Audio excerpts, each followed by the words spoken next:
ketiga. Pentakosta ketiga adalah pencurahan Roh Kudus yang dahsyat di zaman ini, melebihi yang terjadi di Azusa Street.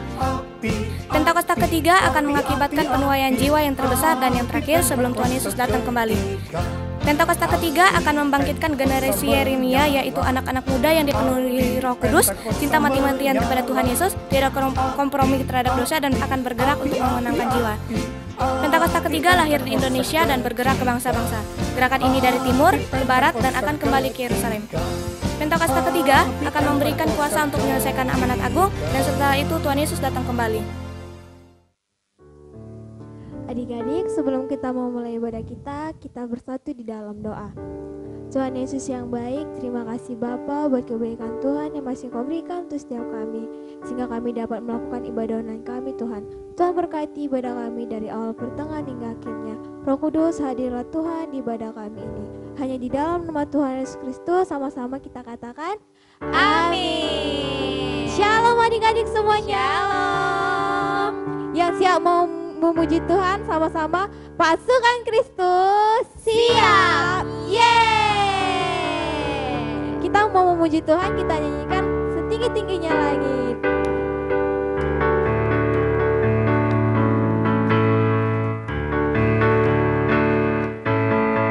Setinggi-tingginya langit, lebih tinggi kasih Yesusku. Sedalam-dalam lautan, lebih dalam kasih Yesusku. Seindah-indah pelangi, lebih indah kasih Yesusku. Kasih Yesus, oh kasih Yesus, mengalahkan segalanya. Kasih Yesus, oh kasih Yesus, mengalahkan segalanya. Kita ulang dari awal ya adik-adik. Setinggi-tingginya langit, lebih tinggi kasih Yesusku. Sedalam-dalam lautan, lebih dalam kasih Yesusku. Seindah-indah pelangi, lebih indah kasih Yesusku. Kasih Yesus, oh kasih Yesus, mengalahkan segalanya. Kasih Yesus, oh kasih Yesus, mengalahkan segalanya.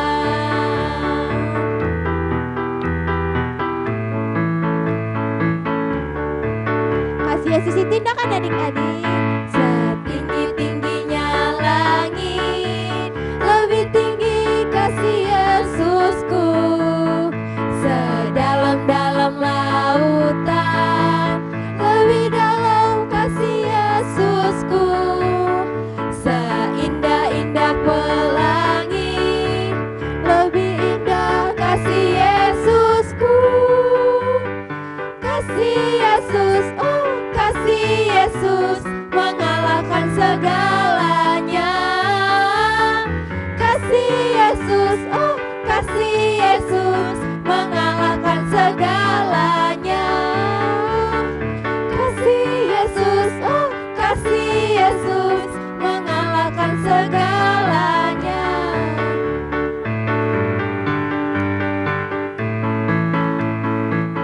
Kita angkat pujian ini lebih sungguh-sungguh ya adik-adik. Setinggi-tingginya langit,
Adik-adik, kita akan menyembah Tuhan. Kita siapkan hati kita sama-sama nyanyikan lagu Roh Kudus Kau hadir di sini.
Pujian dari awal katakan, Roh Kudus Kau hadir di sini.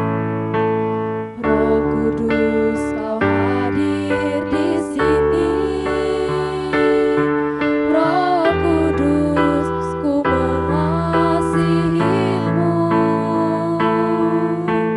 Kau lembut, Kau manis, Kaulah penghiburku, penolongku diutus Bapa.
Yesus, terima kasih buat hari ini. Kami datang kepadamu Tuhan Yesus, kami bawa doa kami kepadamu.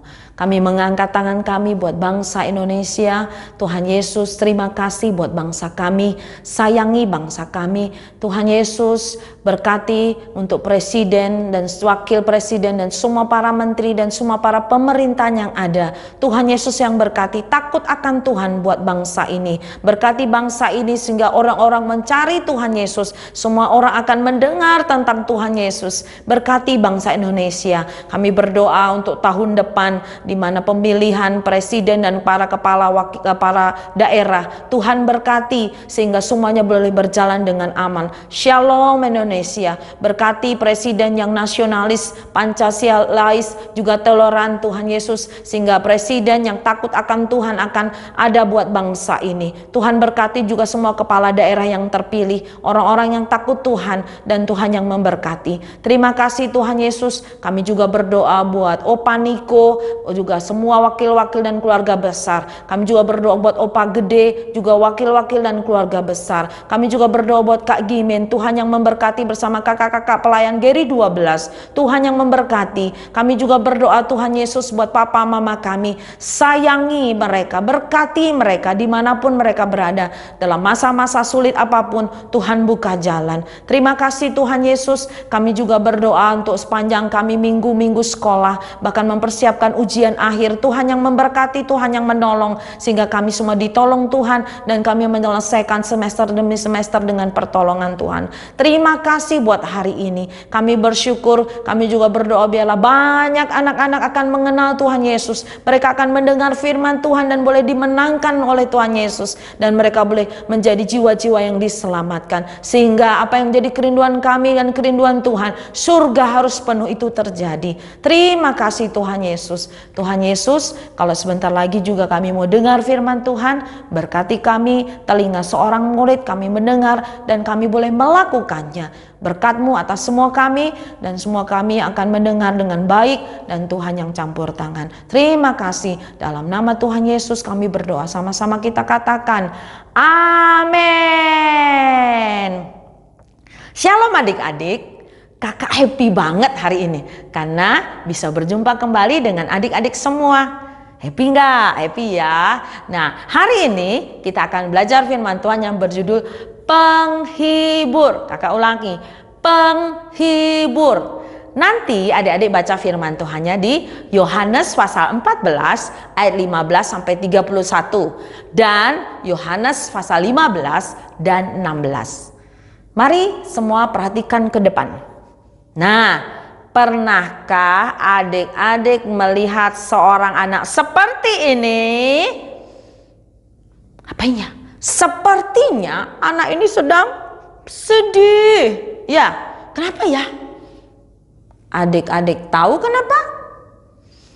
Anak ini sedih karena ia merasa sendiri dan kesepian. Ia telah ditinggalkan oleh ayahnya dan ibunya.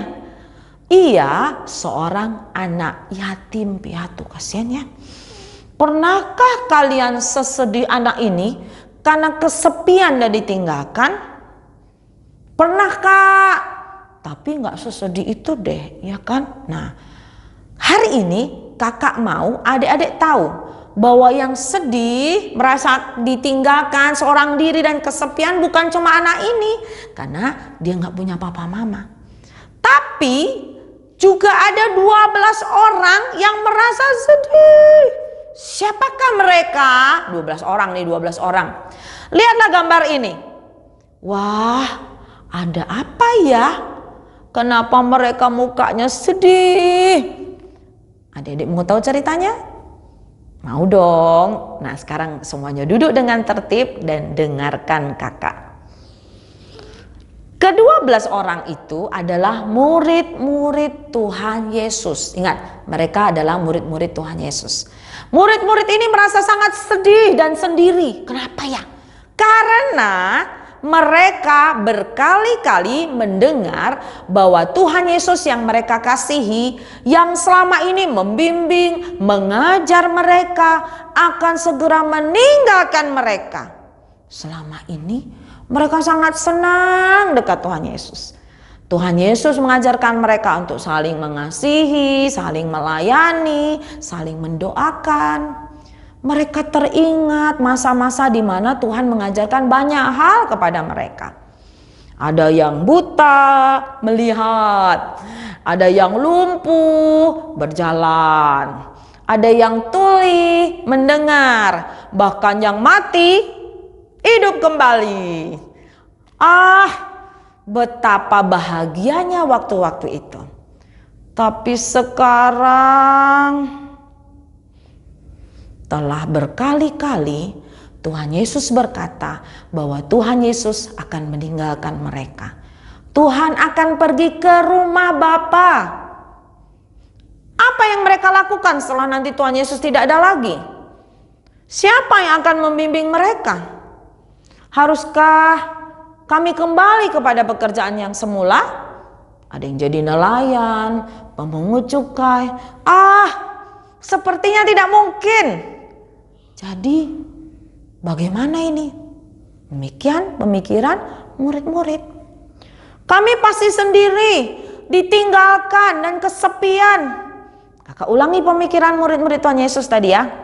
Kami pasti sendiri, ditinggalkan dan kesepian. Apa arti hidup ini tanpa Tuhan Yesus? Tiba-tiba sementara mereka menjadi sedih dan berduka cita, datanglah Tuhan Yesus kepada mereka dan berkata, "Janganlah gelisah hatimu.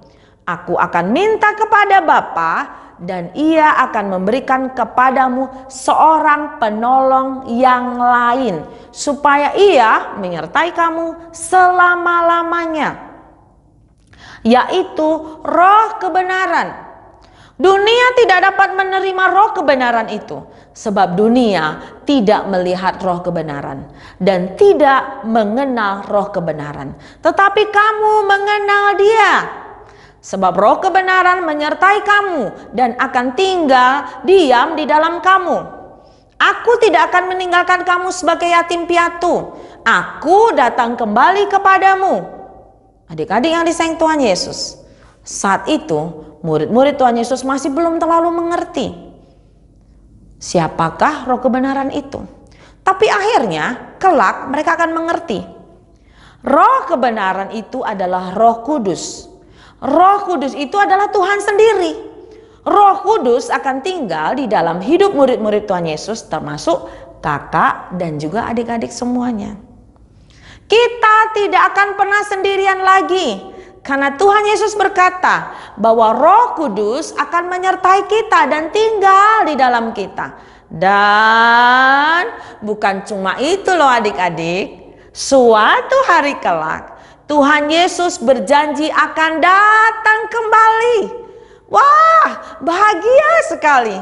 Kita tidak akan pernah sendiri. Ada Roh Kudus yang selalu menyertai kita. Roh Kudus yang adalah penghibur dan penolong kita. Nah, sekarang pertanyaannya adalah, sudahkah adik-adik menyadari bahwa ada Roh Kudus dalam hidupmu? Mungkin ada yang bilang, "Belum Kak, nggak tahu Kak." Terus apa yang harus kita lakukan Kak? Jawabannya ada seperti ayat hafalan kita hari ini. Yohanes 20 ayat 22. Terimalah Roh Kudus. Ayatnya nggak panjang, tapi harus diingat baik-baik. Yuk kita ulangi 3 kali. Yohanes pasal 20 ayat 22. Terimalah Roh Kudus. Yohanes 20 ayat 22. Terimalah Roh Kudus. Yohanes 20 ayat 22. Terimalah Roh Kudus. Adik-adik yang disayang Tuhan Yesus, apa yang kita pelajari hari ini? Hari ini kita belajar mengenal Roh Kudus yang menyertai dan diam di dalam kita. Kita tidak pernah sendiri. Ada Roh Kudus yang selalu menyertai kita. Roh Kudus yang adalah penghibur dan penolong kita. Adik-adik yang disayang Tuhan Yesus, ingat dan perhatikan baik-baik. Roh Kudus selalu menyertai hidup kita. Karena Roh Kudus yang adalah Tuhan sendiri. Roh Kudus yang menolong kita hidup dalam kebenaran firman Tuhan. Roh Kudus yang mengajar kita akan firman Tuhan. Roh Kudus yang akan menginsyafkan atau mengubah hidup kita menjadi benar di dalam Tuhan Yesus. Pertanyaannya adalah, maukah adik-adik menerima Roh Kudus? Ambil sikap dan keputusan yang benar. Mari, siapa yang mau terima Roh Kudus, berdoa sungguh-sungguh. Minta Roh Kudus hadir dalam hidup kita, hadir di keluarga kita, hadir di bangsa kita, hadir di kota kita, hadir di sekolah kita. Biar Roh Kudus menjamah setiap kita. Roh Kudus ada dan tinggal dalam hidup kita. Sampai nanti Tuhan Yesus akan datang kembali menjemput kita semua. Kita didapati hidup dalam kebenaran firman Tuhan. Yuk, kakak akan berdoa buat kalian. Tutup matanya sungguh-sungguh. Mari berdoa, mari sembah Tuhan Yesus. Seperti firman Tuhan hari ini, kami tahu bahwa kami tidak dibiarkan sendiri. Kami tidak pernah ditinggalkan. Kami tidak pernah kesepian. Karena ada Roh Kudus yang akan menyertai setiap kami. Sampai nanti kami dipersiapkan waktu Tuhan Yesus datang kedua kalinya menjemput setiap kami. Sekalipun kami masih anak-anak, Tuhan persiapkan kami untuk nanti Tuhan Yesus datang kedua kalinya. Tuhan Yesus tolong kami, Roh Kudus tolong kami. Engkau hadir di setiap hidup kami, menjamah. Engkau hadir di rumah-rumah, Engkau hadir di kota-kota, Engkau hadir di sekolah kami, Engkau hadir di bangsa ini, Engkau hadir di keluarga kami. Roh Kudus, jangan pernah meninggalkan kami. Engkau yang mengingatkan kami akan kebenaran firman Tuhan. Engkau yang mengingatkan kami kalau ada dalam kesalahan. Roh Kudus, jangan pernah sekali-kali meninggalkan kami. Roh Kudus mempersiapkan kami waktu Tuhan Yesus datang kelak kedua kalinya. Kami akan menjadi anak-anak kesukaannya Tuhan Yesus. Kami akan menjadi mempelai-mempelainya Tuhan yang siap waktu Tuhan Yesus datang. Berkati setiap kami. Engkau anak-anak yang di rumah, terima Roh Kudus. Engkau anak-anak yang hari ini mendengar firman Tuhan. Engkau setiap orang tua yang mendengar firman Tuhan hari ini, terima Roh Kudus. Terimalah Roh Kudus. Terimalah kuasa yang datangnya dari Tuhan, yang mempersiapkan kami sampai Tuhan Yesus datang kedua kalinya. Terima kasih buat hari ini, untuk mengingatkan kami, untuk setiap harinya kami perlu Roh Kudus. Terima kasih ya Tuhan, penghibur, penolong, penginsyaf akan dosa, pengingat kami, mempersiapkan kedatangan Tuhan yang kedua kalinya. Kami bersyukur kami punya Roh Kudus. Terima kasih buat hari ini. Kami berdoa dan mengucap syukur buat Roh Kudus yang hadir di tengah-tengah kami. Dalam nama Tuhan Yesus, sama-sama kita katakan amin. Tuhan Yesus memberkati. Dalam lindungan Allah, orang yang duduk dalam lindungan yang maha tinggi dan bermalam dalam naungan maha kuasa akan berkata kepada Tuhan, tempat perlindunganku dan kubu pertahananku, Allahku yang kupercayai. Sungguh, Dialah yang akan melepaskan engkau dari jerat menangkap burung, dari penyakit sampar yang busuk. Dengan kepaknya ia akan melindungi engkau, di bawah sayapnya engkau akan berlindung. Kesetiaannya ialah perisai dan pagar tembok. Engkau tak usah takut terhadap kedahsyatan malam, terhadap panah yang terbang di waktu siang, terhadap penyakit sampar yang berjalan di dalam gelap, terhadap penyakit menular yang mengamuk di waktu petang. Walau 1000 ngerbah di sisimu dan 10.000 di sebelah kananmu, tetapi itu tidak akan menimpa kamu. Engkau hanya menontonnya dengan matamu sendiri dan melihat pembalasan terhadap orang-orang fasik. Sebab Tuhan ialah tempat perlindunganmu, yang maha tinggi telah kau buat tempat perteduhanmu. Malapetaka tidak akan menimpa kamu dan tulah tidak akan melekat pada kemahmu, sebab malaikat-malaikatnya akan diperintahkannya kepadamu untuk menjaga engkau di segala jalanmu. Mereka akan menatang engkau di atas tangannya, supaya kakimu jangan terantuk kepada batu. Singa dan ular tudung akan kau langkahi, engkau akan menginjak anak singa dan ular naga. Sungguh hatinya melekat kepadaku, maka aku akan meluputkannya. Aku akan membentenginya, sebab ia mengenal namaku. Bila ia berseru kepadaku, aku akan menjawab. Aku akan menyertai dia dalam kesesakan. Aku akan meluputkannya dan memuliakannya. Dengan panjang umur akan kukenyangkan dia, dan akan kuperlihatkan kepadanya keselamatan daripadaku. Shalom anak-anak yang Opa kasihi di dalam nama Tuhan Yesus. Mari Angkat tanganmu di hadapan Tuhan dan terimalah berkat dari Dia. Kiranya kasih karunia dan anugerah dari Allah Bapa di dalam Putranya yang tunggal, Yesus Kristus, dan persekutuan yang manis dari Roh Kudus memberkati setiap anak-anak di dalam nama Tuhan Yesus mulai sekarang sampai selama-lamanya. Amin.